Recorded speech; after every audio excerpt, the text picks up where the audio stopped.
Josué, chapitre 10.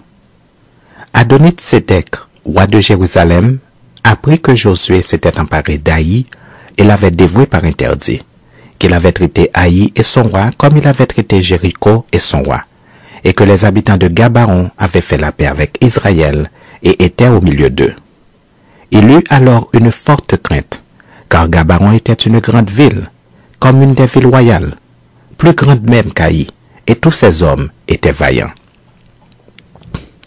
Adoni-Sédec, roi de Jérusalem, fit dire à Oham, roi d'Hébron, à Piréam, roi de Jarmuth, à Japhia, roi de Lakis, et à Débir, roi d'Églon: Montez vers moi et aidez-moi, afin que nous frappions Gabaon, car elle a fait la paix avec Josué et avec les enfants d'Israël. 5 rois des Amoréens, le roi de Jérusalem, le roi d'Hébron, le roi de Jarmuth, le roi de Lakis, le roi d'Églon, se réunirent ainsi et montèrent avec toutes leurs armées. Ils vinrent camper près de Gabaon et l'attaquèrent. Les gens de Gabaon envoyèrent dire à Josué au camp de Gilgal: N'abandonne pas tes serviteurs. Monte vers nous en hâte, délivre-nous, donne-nous du secours, car tous les rois des Amoréens qui habitent la montagne se sont réunis contre nous. Josué monta de Gilgal, lui et tous les gens de guerre avec lui et tous les vaillants hommes. L'Éternel dit à Josué: Ne les crains point, car je les livre entre tes mains, et aucun d'eux ne tiendra devant toi. Josué arriva subitement sur eux, après avoir marché toute la nuit depuis Gilgal. L'Éternel les mit en déroute devant Israël, et Israël leur fit éprouver une grande défaite près de Gabaon, les poursuivit sur le chemin qui monte à Beth-Aouron, et les battit jusqu'à Azekah et à Makeda.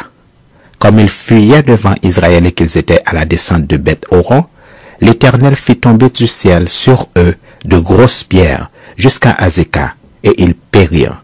Ceux qui moururent par les pierres de grêle furent plus nombreux que ceux qui furent tués avec l'épée par les enfants d'Israël.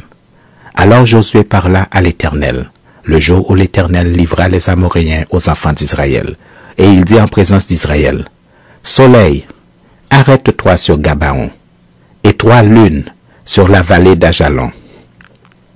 Et le soleil s'arrêta, et la lune suspendit sa course, jusqu'à ce que la nation eût tiré vengeance de ses ennemis.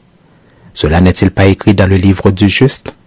Le soleil s'arrêta au milieu du ciel, et il ne se hâta point de se coucher presque tout un jour. Il n'y a point eu de jour comme celui-là, ni avant, ni après, où l'Éternel ait écouté la voix d'un homme, car l'Éternel combattait pour Israël. Et Josué et tout Israël avec lui retourna au camp à Gilgal. Les 5 rois s'enfuirent et se cachèrent dans une caverne à Makeda. Et on le rapporta à Josué en disant: Les 5 rois se trouvent cachés dans une caverne à Makeda. Josué dit: Roulez de grosses pierres à l'entrée de la caverne et mettez-y des hommes pour les garder. Et vous, ne vous arrêtez pas, poursuivez vos ennemis et attaquez-les par derrière. Ne les laissez pas entrer dans leur ville, car l'Éternel votre Dieu les a livrés entre vos mains. Après que Josué et les enfants d'Israël leur eurent fait éprouver une grande défaite et les eurent complètement battus, ceux qui purent échapper se sauvèrent dans les villes fortifiées, et tout le peuple revint tranquillement au camp vers Josué à Makeda, sans que personne remuât sa langue contre les enfants d'Israël. Josué dit alors: Ouvrez l'entrée de la caverne, faites-en sortir ces 5 rois et amenez-les-moi. Ils firent ainsi et lui amenèrent les 5 rois qu'ils avaient fait sortir de la caverne: le roi de Jérusalem, le roi d'Hébron, le roi de Jarmuth, le roi de Lakis, le roi d'Églon. Lorsqu'ils eurent ramené ces rois devant Josué, Josué appela tous les hommes d'Israël et dit aux chefs des gens de guerre qui avaient marché avec lui: Approchez-vous, mettez vos pieds sur les coups de ces rois.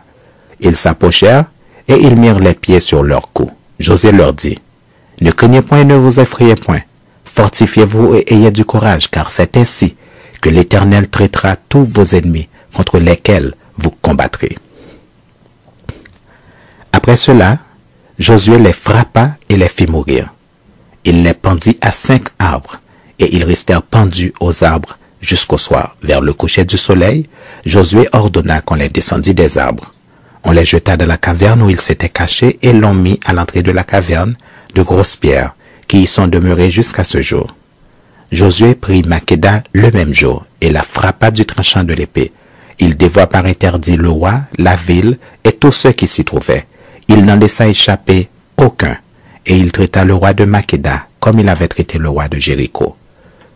Josué et tout Israël avec lui passa de Makéda à Libna, et il attaqua Libna. L'Éternel la livra aussi avec son roi entre les mains d'Israël, et la frappa du tranchant de l'épée.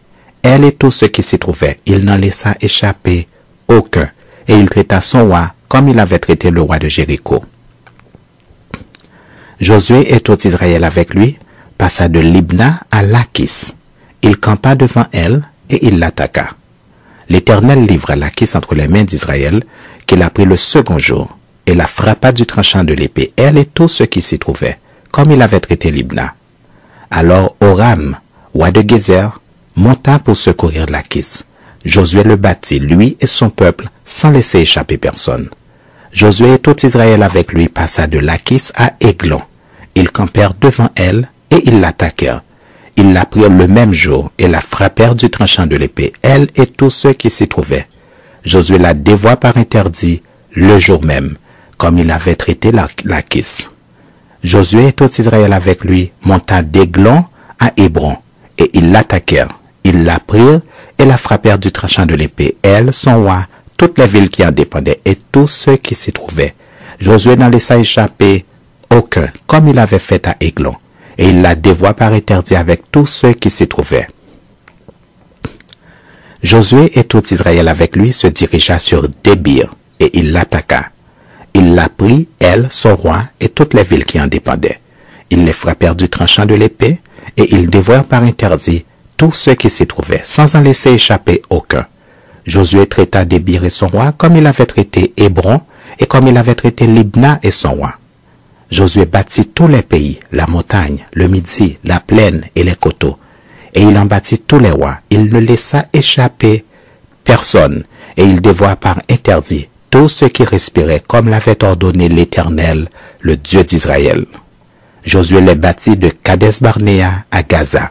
Il bâtit tout le pays de Gozan jusqu'à Gabaon. Josué prit en même temps tous ses rois et leurs pays, car l'Éternel, le Dieu d'Israël, combattait pour Israël. Et Josué et tout Israël avec lui retourna au camp à Gilgal.